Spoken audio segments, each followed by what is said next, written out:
Good morning, everybody. Well, good afternoon now because it's noon. Welcome to Money Talk Tuesday. My name is Shaitia Spruill. I'm with the Office of Economic Empowerment, and we have with us today Todd Ostrowski, who's a math and finance teacher from Western Math. I'll let him introduce himself a little more later.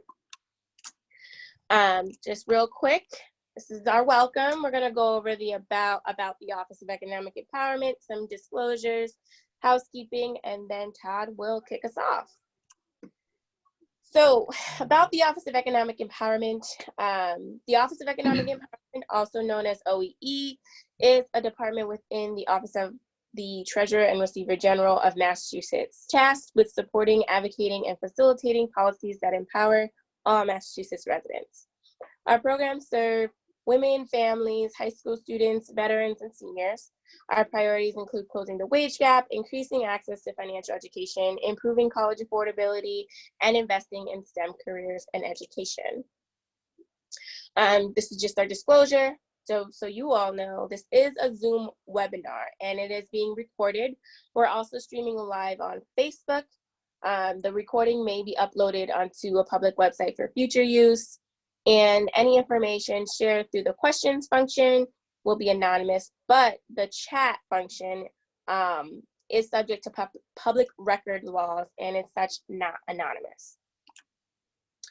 For housekeeping, again, this is a webinar, not a meeting, so you won't be able to see the other participants, but we, Todd and I, can call on participants to answer any questions if they are in the chat. You can also communicate to us directly through the chat function. Otherwise, the Q&A will be available throughout the webinar. If you are on the app on your phone or on a laptop, it's at the bottom bar. You'll see the option to Q&A and chat. In some mobile devices, it's on the top bar. If you have any questions, I'm happy to help you out in the chat. And then finally, we are doing an exit poll. So it's 3 questions at the end of our webinar. If you don't mind sticking around to the end to help us out and help us improve any future money talks. Otherwise, it'll be sent out in a survey. So that's it for my spiel. I will say that you can contact us anytime if you have any questions, comments, concerns, or thoughts of a future money talk. Email us at moneytalk@tre.state.ma.us. We're also on Facebook. You can search the Office of Economic Empowerment and we'll pop up our page. The other thing I wanted to share with you all, and I will remind you again at the end, this Friday is 529 Day, and we will be talking with Treasurer Goldberg and Tom Graff to discuss 529 plans and what they are and how they work for you in planning for your child's future. Again, that Money Talk is on 529. And then next Tuesday, our next talk will be about financial aid for graduating seniors who are heading off to college this year. We're going to be talking about any of the implications and things that might be changing right now because of our economic landscape, but more to come after.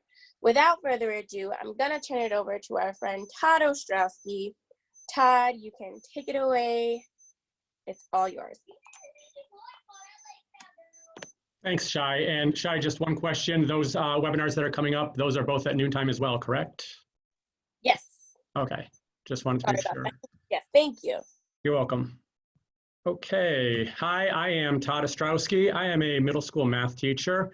I've been teaching at that level for 13 years now.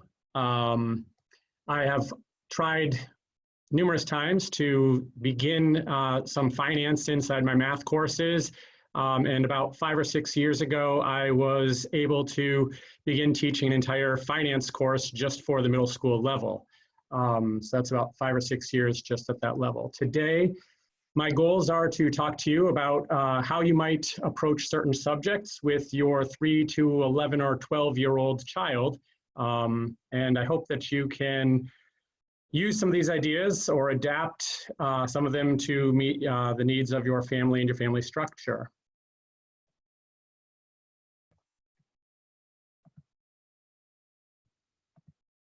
We are going to start with a poll for you to begin with. Thank you, Shai. And that poll, question 1, what age group are your children or students in? Please select all that apply. If you are an educator, you can select the age groups for your own children as well as your students. So go ahead and take a moment to do that.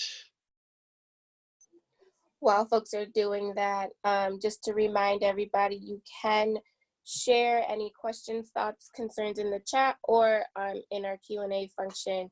Every so often, we'll be pausing and answering some questions. Thanks, Shai. No problem. While we wait for people to finish that poll, about finance and money, one of the items, and it's on the slide that you're probably looking at right now, but there is not one universally correct answer for any one family. The idea behind finance and money would be just to have the conversations about money regularly with your children. Starting at a young age does make it a little bit easier because the concepts continue to spiral into the larger parts of our lives. We're going to be looking at a few of those in a little bit. Keep in mind, as a note, the dynamics of your family values, and your financial position may change over time. So adapt and be flexible with whatever you hear today to meet your family needs. But again, having the conversations regularly makes it easier for people, your young ones, to understand what is going on within the family. And again, as you've heard already, use that Q&A section to ask questions or the chat feature. We have results of that poll. Excellent. Thanks, Shai. So, wow, high school. Okay, middle school, elementary, a good broad range here.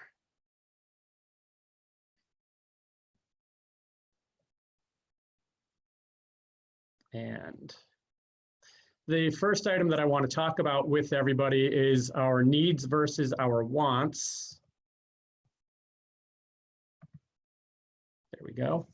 And keeping in mind, after what we've been through recently with the pandemic and COVID-19, a lot of us may have stepped back and really reconsidered what are our needs versus our wants.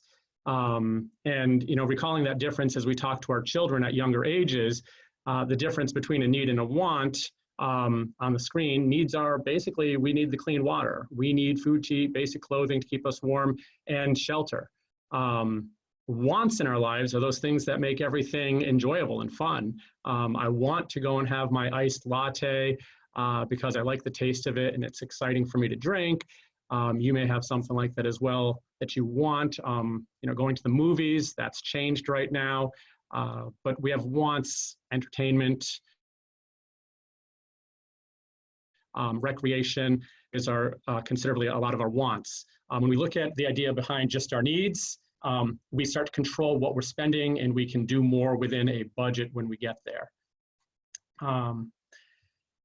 So we may have, like I said, we may have all learned something new about our wants and our needs during this recent pandemic. Some of us might be old enough to recall 2007, 8, and 9, the Great Recession, where we may have pulled back our spending as well, back and reviewed our needs more than our wants.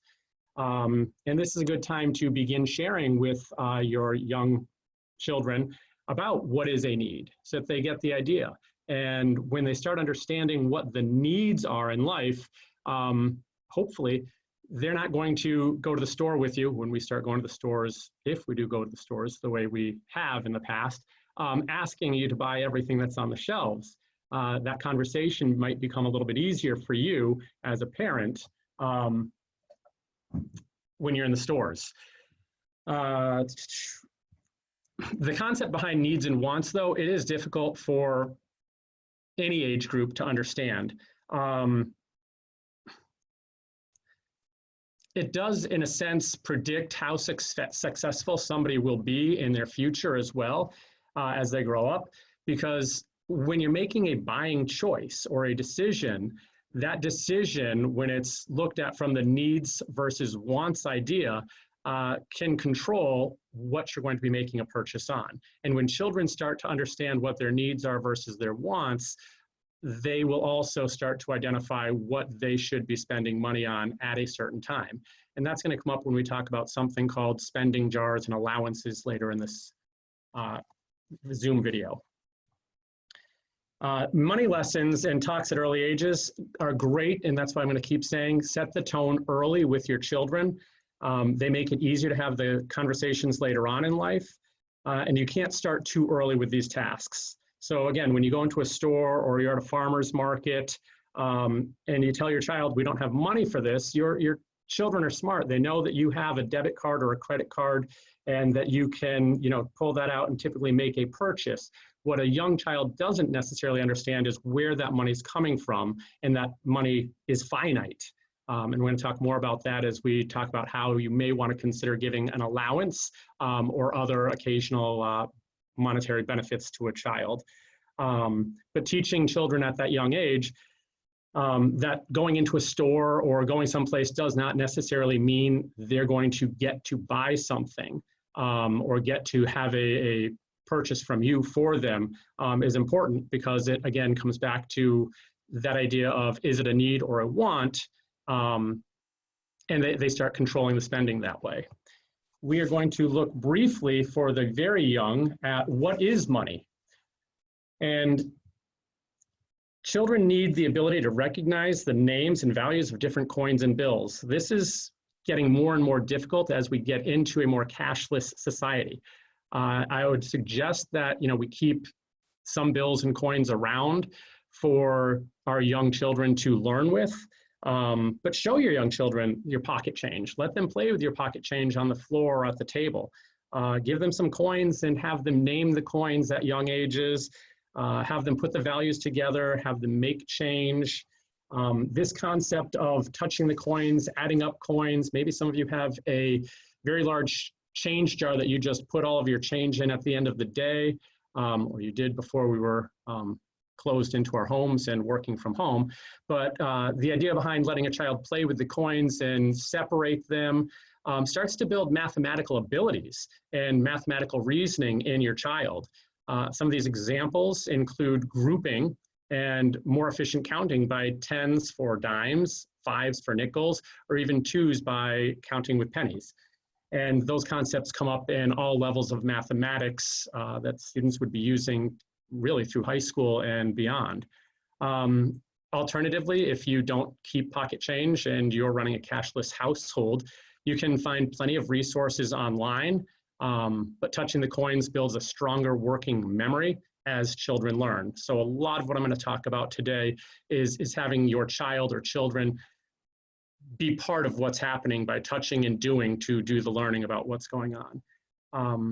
One of the websites that does have a counting money game for children is called Splash Learn, and I think Shai has a link to that she can post for us.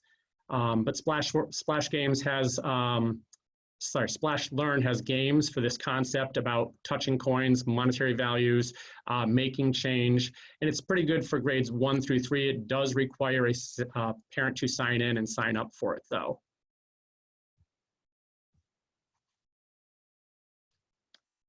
And Shai, I think we have a poll right now about allowances. Are you able to pull that up for us? There we go. If everybody could take a moment. And the question is, do you give your child or children a weekly or monthly allowance? And your choices are yes, no, and sometimes.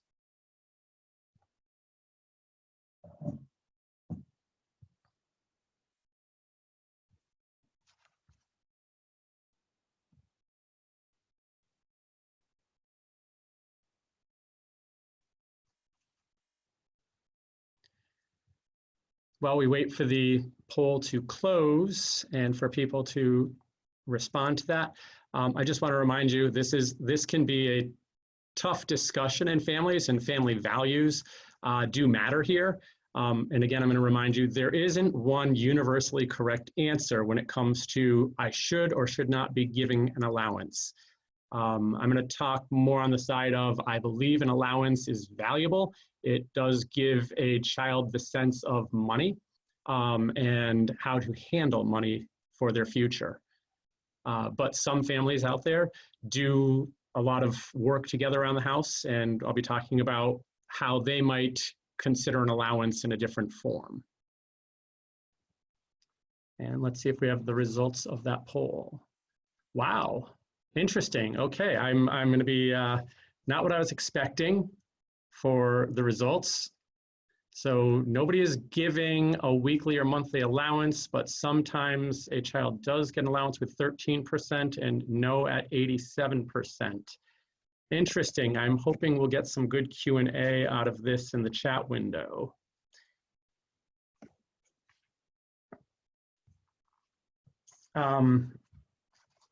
So allowances, as you can see, they do communicate the value of money. And it's a powerful way to teach that value and promote that sense of responsibility with young children. If you don't give an allowance and it's because your child is too young, some of the ideas out there to keep it simple are to give your child $1 per year of age, which means a 5-year-old would get $5 per week or per month or whatever you decide as a family, or even $1 per grade level. That means a third grader would get $3. And we're going to talk about how that money can be separated and split up into different spending areas or saving areas on one of the next slides. But simple rules of thumb are usually $1 per age or $1 per grade level. But keep in mind your finances, your personal situation and family values should be the one things that are determining your flexibility in such an allowance program. But if your family works together around the house or in the yard and everybody's sharing the responsibilities of the household, perhaps your child receives special occasion gifts for birthdays or holiday periods, and they have cash in some envelopes from relatives. If that's the case, you can still use the concepts that I talk about through this webinar and treat those monies as an allowance. And show your child how they might want to consider saving and spending or even giving some of that money away in their future. If you do decide to give an allowance, I would strongly urge that you pay it in $1 bills. This improves the concept for young children ages 3 to even 11 or 12. That money itself is finite. It ends. We know it ends. We get our paycheck and we know what we're spending it on, and it ends, we don't have any more, and we don't want to go into debt, so we have to look at what we're spending on, and that goes back to those needs versus the wants. But yeah, keeping the idea of finite money within a child's realm because they're touching it, they're moving it, they'll see it. If they spend it, it disappears from their hands. Definitely something they need to understand at younger ages. So an allowance is a powerful way to teach the value of money and promote a sense of responsibility amongst children. They can be structured, as I mentioned, in numerous ways. If you decide to tie them to chore completion, it could be by the chore, it could be for the weekly chores. That's going to be up to you. But again, performing, if the child's doing it to receive an allowance based on performing household work, that's one relationship.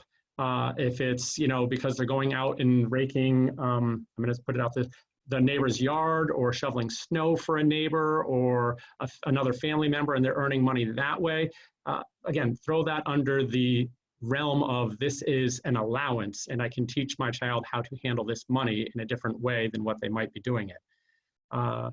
Some children are asked to spend some of their allowance on household necessities. That could be the case that maybe mom and dad aren't interested in having the Disney Channel, and a child at the age of 8, 9, 10, or 11 might start saying, well, I want to watch the Disney Channel. Part of their allowance might go to that aspect of entertainment for them, or the new Disney Plus app that's out there for our TVs. But again, a lot of the allowance should be earmarked for those discretionary purchases and those expenses that we might not want to necessarily hear from children when we're at the stores, if we go back to the stores as the normal that we used to know. And those expenses for young children typically could be things like some candy, they're begging for candy, toys or stickers, etc. But they should be using some of that allowance for those discretionary purchases and understanding how to use that from within their own allowance or paycheck in this case. But it also leads into perhaps they have longer term financial goals, or they have a bigger item they want to save up for, a bike, a video game console, or even some children start to pay attention to what mom and dad might be talking about or what they learn in school, and they want to donate some money to a charity, perhaps an MSPCA or the Red Cross when something goes wrong. But allowances give the child that responsibility of where their money is going to be spent. Again, how you design an allowance is up to you. There are so many thoughts from experts on how to do this. There's all kinds of resources online. If you just type in, should I give my child an allowance, pros and cons, you can read a whole bunch on that. But at the end of the day, how you structure an allowance, how you structure what happens with money that comes in envelopes or gifts on special occasions, or the earnings that your child earns by mowing somebody's lawn or raking their leaves or shoveling snow in the neighborhood, it is up to you. And that decision is going to be unique to your family dynamics, your family values, and again, your financial situation. At the best, just keep it simple. Don't try to let it strain your family finances or stress you out. The idea behind these allowances are to give your child the opportunity to learn from having the money in their hands. Shai, did we get any Q&A on that? Or chat? I wasn't able to pull that up. 1 second.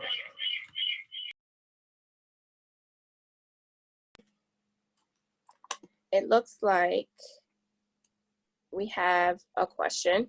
Okay. Is there a way to include wants, needs, and giving to others? Tithing to church, etc. Last year did a 6K water walk at Arlington High to give to children third world who have to walk 6K to 3.7 miles to get water, and choose to support another child in need. Wants, needs for others, helping animals, environment. Okay, so it looks like the question is there a way to include wants, needs, and then also giving to others, to charity, to tithing, etc.? That is a fantastic lead-in to our next poll, actually, and I'm gonna be able to answer that in the next section of this webinar. So thank you for that question. But if we can pull up the poll. The poll is, do you keep a household budget? Yes. Yes, but I don't always stick to it. No, or no, I know nothing about creating a budget.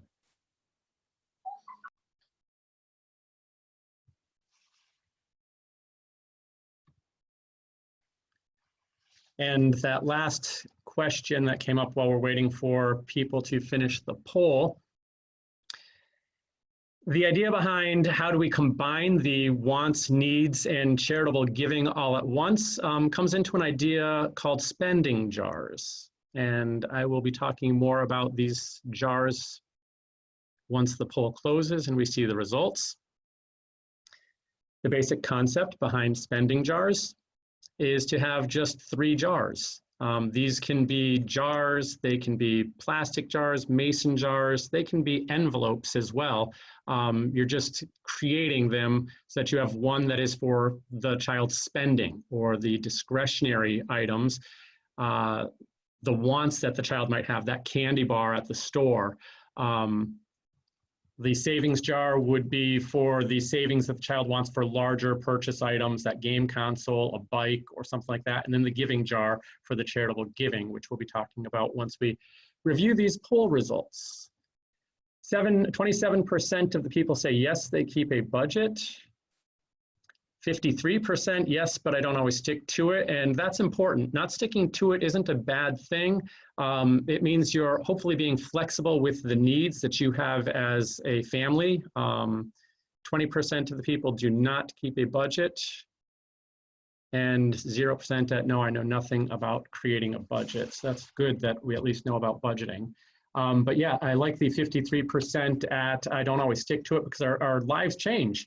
We have to be flexible. We might have to, take from the auto expense and send it to the food expense or something like that. That might be easier now that we're not all driving too far or as far as we may have in the past. But back to the spending jars. The 3 jars, 3 envelopes, however you want to, again, set this up for your child. This, again, comes from that allowance money. And remember, I'm using an umbrella for any of the monies that a child does receive, gifts, holidays, the idea of them working in a yard, mowing the yard, raking. They can separate the money into 3 different jars. So every time your child receives some money, you can divide the money however your family decides is correct. There's no one right answer for this. Perhaps it's, 1/3, 1/3, 1/3 into each one of them. But those are the conversations that, as I mentioned earlier, you want to be having on a regular basis. Younger children, I'm going to say, probably need more money in their spending jar. They get a smaller allowance. They tend to want the immediate gratification of, I see the candy bar, I want a candy bar. When children get a little bit older, 10, 11, and 12, the saving jar might take a little more precedence as they decide they are looking for a bigger purchase, something that costs more than what they get in an allowance for a week or a month, and they might have to save up for a few months to get that item. And then the giving jar is, again, that great area for a child to start saving money to give away to a charity of their choice. If they love animals, they may want to go to the local animal shelter and donate some money to that shelter. I'm going to talk about these 3 a little bit more right now. Again, that spending jar, so the small purchases, these are for those specific discretionary items that I've mentioned, that candy, those toys, small toys, stickers. Let your child have fun with this jar. This is that stuff, like I said, we go out, we have those wants, they make our lives exciting and fun for us to be going through. So let them have some fun. You may say to yourself, I wouldn't buy that, but it's going to make your child happy at the moment. Let them go through. They're going to make mistakes. Better to make mistakes with low values of money being spent as opposed to the higher values. When this money runs out, though, in that jar or that envelope, however you decide to set this up, and they want a discretionary item at the store, and you're at the store with them, you have to explain to them, and this is that conversation, the importance of waiting to make some purchases because the money runs out. And that concept of money is finite is going to be a tough one for the younger children. But eventually, having these mistakes show up in their lives when they're with mom or dad or another relative at the store or a farmer's market, they'll start to understand that they can't just keep spending. The savings jar, again, for the more expensive items, sit down, have a conversation with your child or children about setting a goal to buy a toy. How much does that toy cost? How many weeks or months would they have to save up to their allowance or the monies that they receive to make sure that they can purchase that toy? The concept behind this for younger ages and until you get a pattern developed with your child is to make sure that their first goal is not too pricey. You want them to find success with this.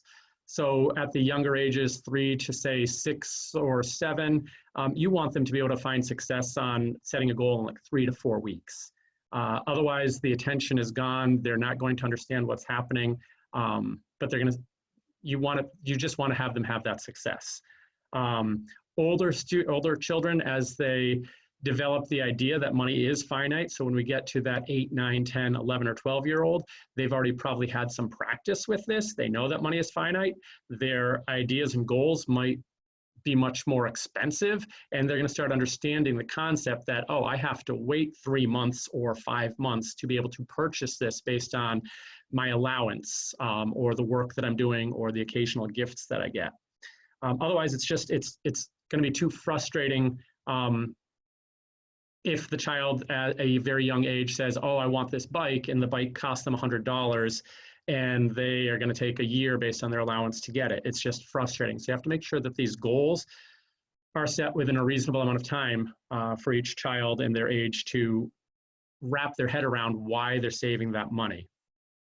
But it's really important for them to be cognizant that they are saving for a goal.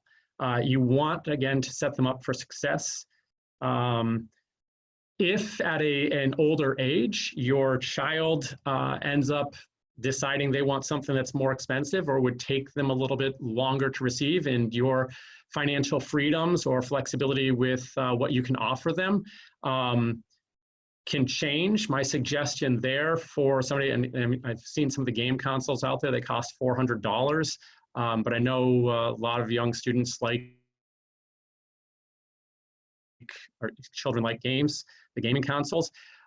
Maybe you set something up almost like a 401k match, where you start saying to them, hey, if you put less money in your spending jar and you put more in your savings jar, for every $10 you start putting in your savings jar, I will match it with $2 more of savings for you. That in itself is going to start teaching your child the idea that they're going to receive some extra money from you, and that spending is going to be less important than that savings jar if they have a goal that they truly, truly want. However, every time your child adds money to a savings jar, you should have them counted up. The envelopes might be a little bit easier to do this with, because you can actually write down how much money is in at the end of each week or each month.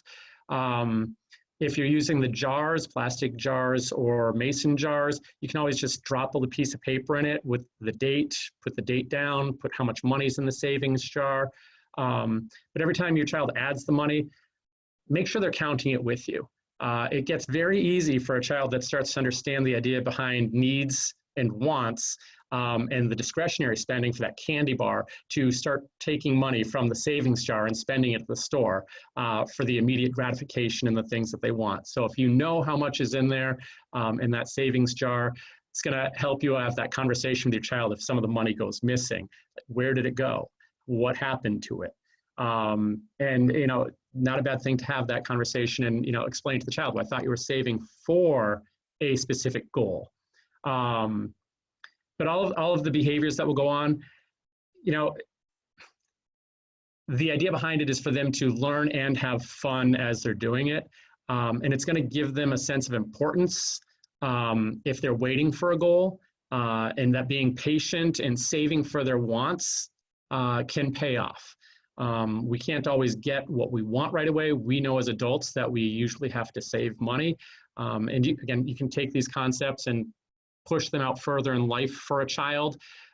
Since we have a couple people in high school that are listening in, this goes as far as, hey, I want that new car. I have to save up some money for the car.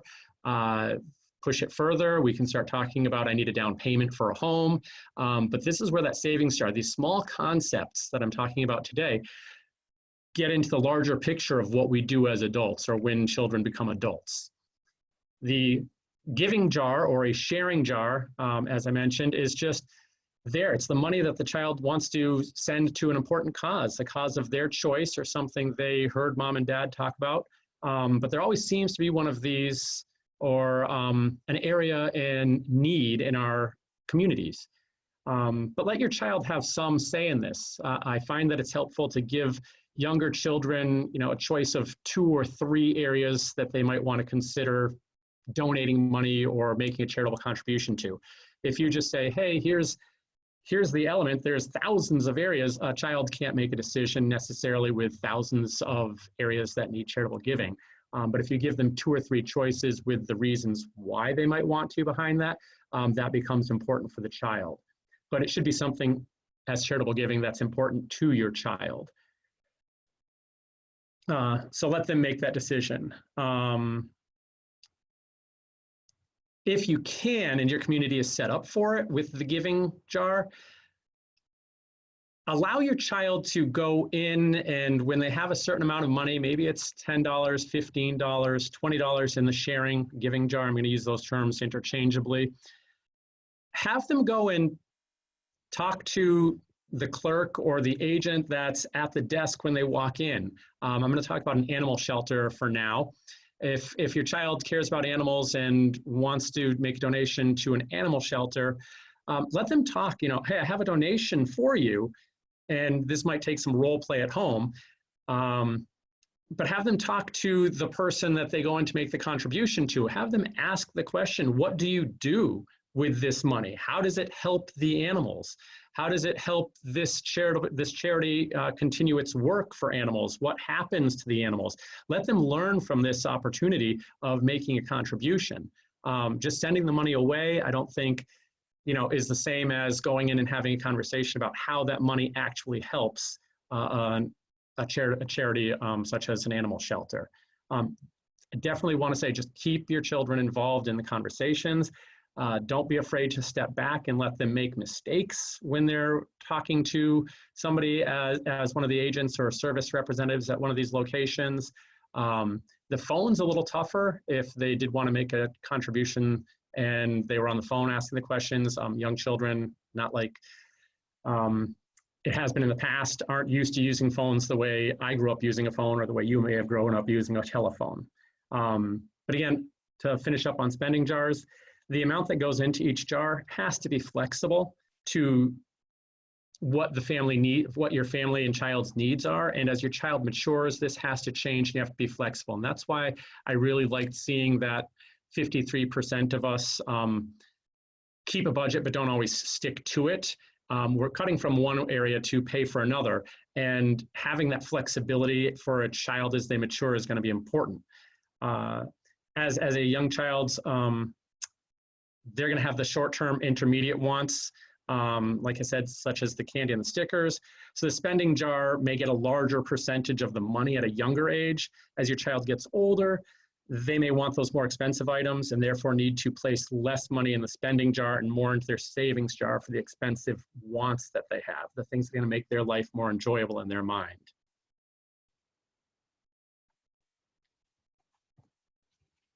Shai, do we have any questions on the spending jars? I hope that answered that chat question.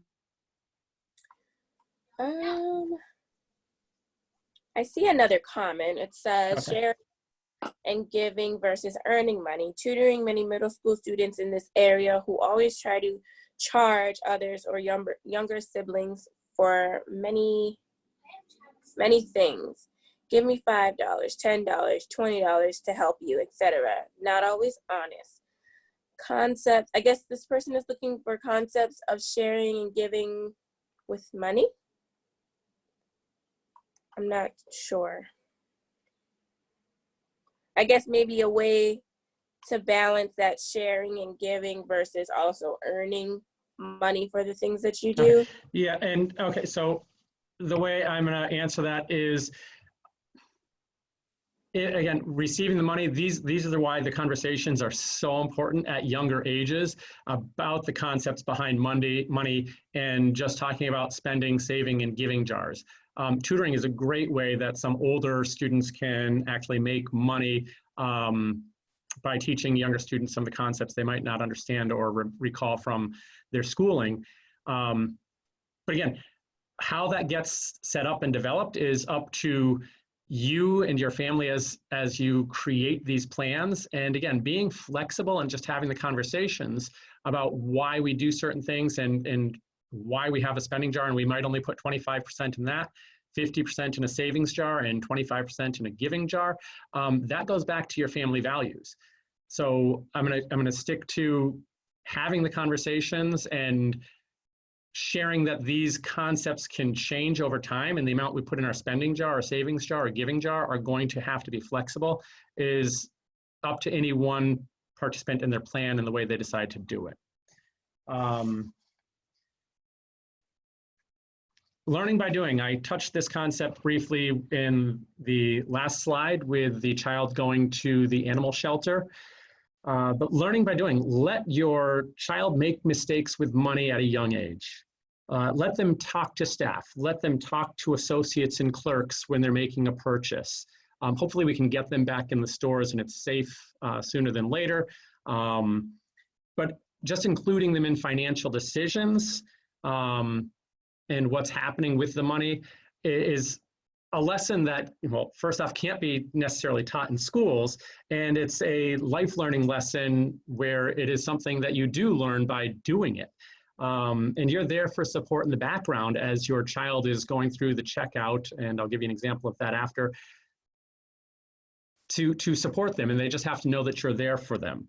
You know, even in the store, you can have concepts about the reason why you might choose a generic grape juice rather than the brand name. And just saying, hey, the generic one costs 50 cents less and tastes the same to us. We're saving money this way. Your child can start understanding why you're making decisions around money and what you're purchasing. You can even talk about the deals, such as buying everyday staples like paper towels in bulk to get a cheaper price per item, and explain, again, to your child, it does take time. Hold up one roll of paper towels and hold up the 6-pack roll and say, I can buy the one roll for $1, or I can buy the 6-pack roll for $5. So it's, explain to that child, hey, I'm getting more paper towels for less money. So if they start to understand the concepts around why we as adults are making some of the decisions we make. An interesting concept, again, if we can get back in the stores, to get your child to learn about shopping or spending money, give your child a couple bucks, say $2 while you're at the supermarket, and have them make a choice about what fruit you need to buy, or what fruit you're going to buy. Give them, apples, oranges, or pears. Let them make the decision within those parameters of what you actually need on your shopping list. So if they get the experience of making the choice with the money, I'm going to tell you, they're going to make mistakes. They may not be reading signs. They may not know how many pears or apples or oranges they can buy with $2. But it's important not to give off the body language as the adult or the parent behind them, so that they can go to the checkout and start, again, having that conversation with the adult at the checkout, or the farmer's market, or wherever you might be making a purchase. But they need to have that encounter and that experience where they are going to make a mistake with the money. Just let them try to make that purchase and let them have that conversation. They're going to turn their head and they're going to look at you and look for guidance. I would strongly urge you not to step in. I would let them try to have that conversation depending on their age. Maybe a younger child, you do step in a little bit and guide them some at the checkout. An older child, or 10, 11, 12, even 9 years old, let them have that conversation with the checkout clerk, so that they understand what has to happen, that they have to put something back. We can't always get everything we want. We know that as adults. So it's important to let the children that we are raising start to understand that concept. When you're shopping, talk out loud about how you're making these financial decisions as a grown-up. Ask questions like, is this something we really need? Or can we skip it this week since we're going to go out to dinner? And again, fill your life with certain wants, but talk out loud as you're making a decision, so that your child is learning that there's something happening in your mind as you are picking up or deciding what you need to purchase for your household. Do we really need this? Can I borrow it from a neighbor? Would it cost less somewhere else? These are questions that we ask ourselves. Shopping on Amazon. I can shop on Amazon and I can see the price and I can throw it in my cart right away. And sometimes I say to myself, do I really need this? And I'm like, well, is it cheaper someplace else? As an aside, if you haven't checked out camelcamelcamel.com, camelcamelcamel.com checks the prices over history for Amazon purchases. Sorry about that. But could I go to a discount store and get the same item at a lower cost? Can I get 2 of these instead of 3 of them? The decisions that we're making in our minds as we shop are important, that our children are hearing them and hearing them when we're at the location, not once we get home. Again, young children, typically the attention span is too short. So we want to make sure that we're having the conversation out loud in a very quick time period to when the situation occurs. But all of these practices are going to take you time. They take time, and there's going to be many mistakes, not just by the child, by you as you do them. So be prepared to, again, have those open dialogues, those discussions, what went right, what went wrong. So it's important to talk about what the mistakes were and how to handle those next time, and what went right and how that made the child feel.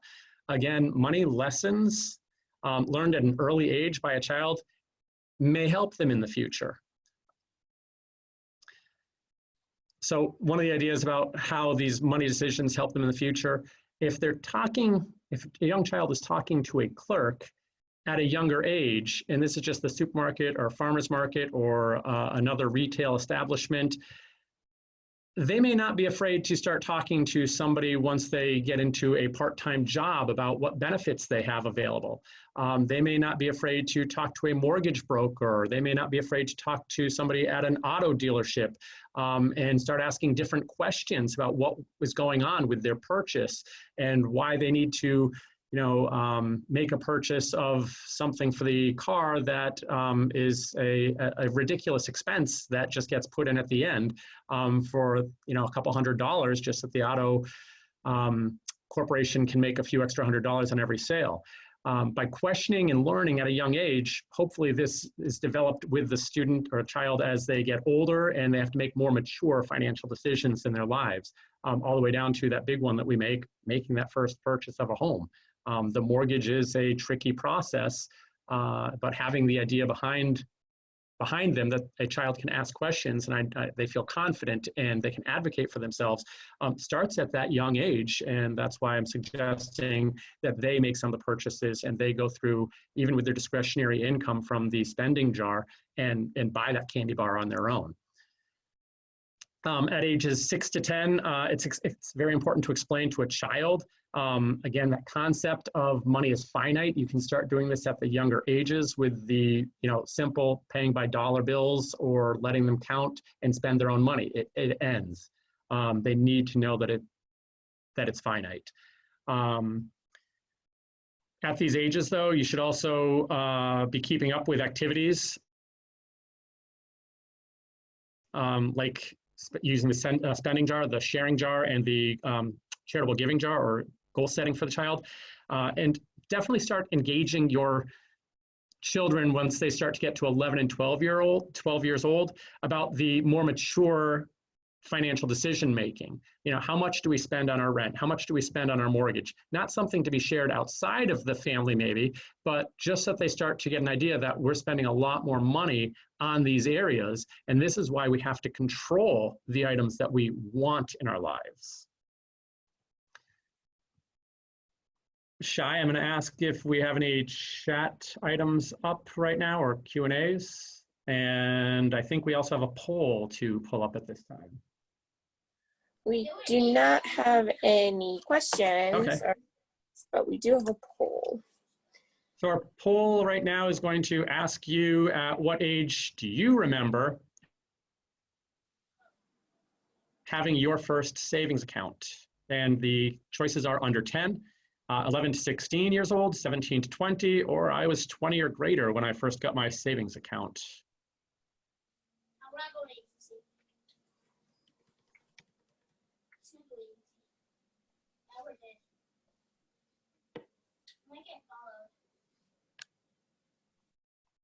And the last slide that I'm going to bring us to on banking, and this is our last slide, banking.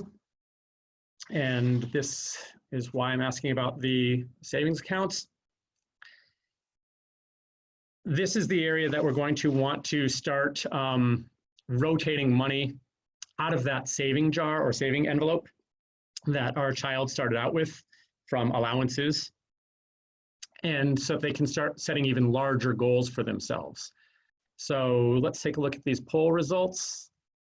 50% of us were under 10 years old. A third of us were 11 to 16. 17 to 20 was 6%. And 20 plus 11%.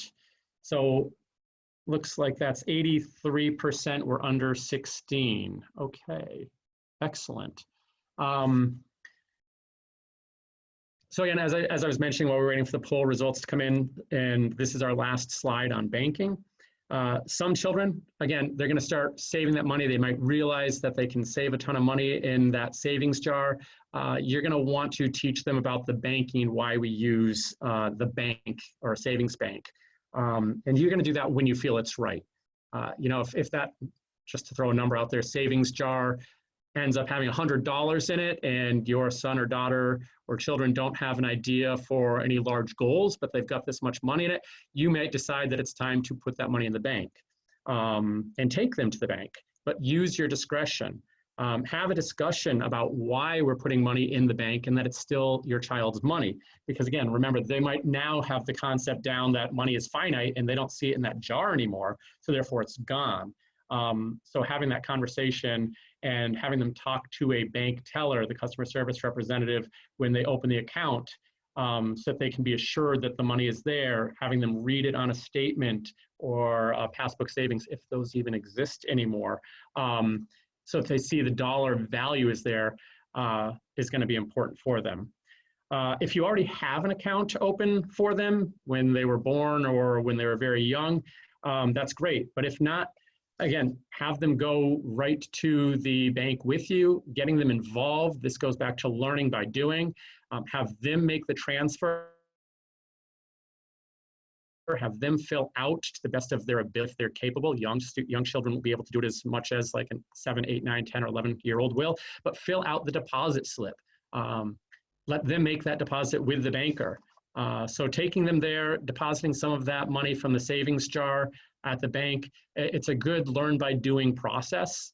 They understand where the money's going. They see that bricks and mortar building there. They understand that their money is technically in the bank.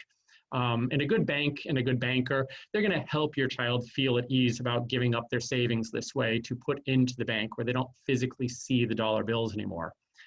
And at some point in the future, when your son or daughter begins thinking of the larger goals that cost more money,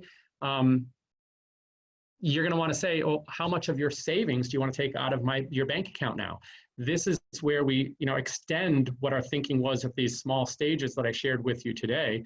And you want to push those into the larger goals and the larger concepts of our lives as adults that we start seeing, such as maybe the first item is buying that used car. How much money do you have to save to put down for that used car when your child turns 16, 17, or 18 years old and they want the car? But all of these ideas should go back to that idea that I mentioned earlier: be flexible. Revisit, have conversations around how much money goes into each jar, be flexible about when things have to change, why they have to change. Our lives, we saw it in 2007, 8, and 9 with the Great Recession. Many of us focused more on our needs. We cut back on our wants and our spending. Again, we're seeing that with the pandemic. Having the conversation around why it's happening and conversations about money are important to start at a very young age with your children. And to recap, there isn't one universally correct answer to teaching your kids about money. Take some of the ideas that I've shared with you today, and I hope you can use some and develop a concept around them that work for you, your family, and your family values. But definitely have the regular discussions, conversations, think out loud with your child in the store when you take your child back to the store. Keep in mind that kids learn by doing. Get them active, let them make the transactions on their own, let them make the mistakes. We learn more from our mistakes than we do from just getting it right the first time. We can have conversations about our mistakes and find out what we need to do to fix them. And lastly, just adapt and adjust as life changes. So any of the key concepts that I mentioned today, just adapt, adjust, and make it work for you and your family. Thank you very much. Shai, I think we had one more item there for students ages grades 4 to 6. There's a link to a financial, what is that called? Financial, I'm trying to think of Vault. What is that? Everfi. Everfi is a program that offers a module simulation for grades 4, 5, and 6. If you have a 4, 5, and 6-year-old, I think Shai is going to share a link with you where you can get your son or daughter or children involved, and they can go through and start understanding more about the concepts that I shared with you today. And it's self-paced, and that hopefully is available for you, and you might find it useful. But it's called Vault on everfi.com. Yes, I just dropped the link in the chat. It looks like we had a couple of questions. Do you know of any banks, financial institutions in the area, or I guess it would be in Massachusetts? Okay. that have any special children's programs or investment clubs for students? Okay, that is a great question, and a lot of credit unions and banks do offer special student accounts. Here, back to the conversations to have. Give your child a choice once you find out, but calling or checking a bank or credit union website, it's going to be there on their website what they offer.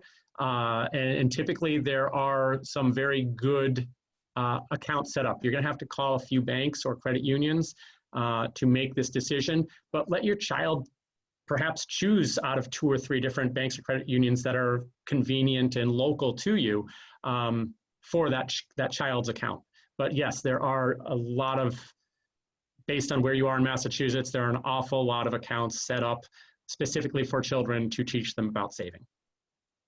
I know Clinton Savings Bank does one for children. They actually go into the schools when things are normal and allow students to do deposits. Yep. Freedom Credit Union out in Springfield, Western Mass area, they had a program for children. I don't know if it's still running, but I do remember it being similar to Clinton Savings Bank. So I think Munson Savings Bank also has a program. So definitely look into your local credit union or smaller banks in the area. Thank you, Shai. I was just going to say the smaller banks and credit unions are typically the ones that are going to reach out more for the child. They're going to be friendly. Not that big banks aren't friendly, but they're going to be friendlier about dealing with your child to get them involved with their savings program at a savings or a small savings or a small credit union. But we are seeing, Shai, a lot more banking when we are in the schools, bank at school. There are a lot more programs developed around the state currently on that, and I hope we see more of those come through. I hope we get back to school to see more of those come through. Hey. Let's see. It looks like Cindy Ostro said Middlesex Savings Bank does. They have, okay. They still have the Passbook Savings Program that you mentioned earlier as well. So that's excellent. Cool. Yeah, not a lot of banks have the Passbook anymore. Right, and I've heard a lot of banks are away from the Passbook savings. Those are hard to find, and it's important again for your children learn by touching. They touch, they feel, they move things, and they learn. So having that book in front of them, so that's theirs, they can see the money that's inside of it, as opposed to waiting a month for a statement to come online. It's not the same. Using a debit or credit card to make a purchase is not the same as the cash leaving their hands. They don't get the same ideas behind it. So again, I'm starting with small steps. Start with small steps as we go forward. Were there any other chats or questions? Not at this time. I'll give some folks a couple more seconds to drop them in. But while we're waiting, we can do this last poll that we have. I know I mentioned it in the beginning of our talk. If you're joining us late or halfway through, we're just asking folks to give us some feedback to help us better organize these money talks in the future. And if you do have any comments, questions, concerns, ideas for future money talks, please email us. I can drop it in the chat here. It's going to be moneytalk@tre.state.ma.us. We are accepting questions and ideas always. I guess this is also a good time to plug that we have not a money talk, but a webinar on Friday, May 29th, which is also 529 Day. For those of you who aren't familiar, 529 Day celebrates and makes aware and shares information about the 529 college savings account programs. The Office of Economic Empowerment has one specifically for babies born in Massachusetts. So starting January 1st of this year, every Massachusetts baby born is eligible for a 529 at birth with $50 seed funded into that. So our treasurer, Deborah Goldberg, and MIFA Executive Director Tom Greff will be talking about our Baby Steps program. We'll be talking about what 529s are, what are your plan options, how things are a little different than a traditional savings account, things like that. So if you're interested, that will be at 12 o'clock on Friday the 29th. on our OEE page. It'll be shared. We'll also share it in our follow-up emails. For those of you who are answering our exit poll, there are 3 questions on the app. Sometimes it'll pop up one at a time. On the computers, they usually show 3 in a row, so you might have to scroll up to see that 3rd one. And yeah, if you guys have any other additional comments, questions, this is your time to get them answered here. For folks watching us on Facebook, there will be a survey link dropped in the comments, so you guys can answer that way.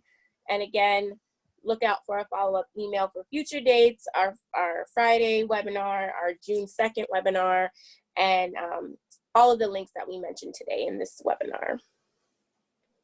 And Shai, I saw something just now in the chat that I had a moment. This webinar was recorded and you'll post it on the Office of Economic Empowerment website, correct? Yeah.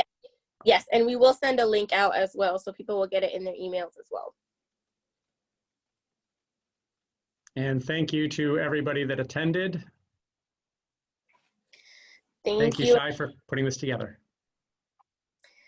Alrighty, so I'm gonna get ready to close that poll in case anybody's finishing up.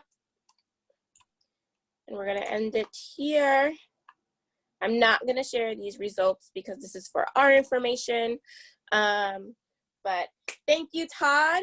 This was Thank you for having me. I took some tips for my own child, so I'll be planning some things this weekend to do with him. And thank you to all of our viewers and the Office of Economic Empowerment. Hopefully we'll catch you at the next one on Friday. And until then, take it easy. Thanks again for having me. Thanks, everyone. Bye. Bye now.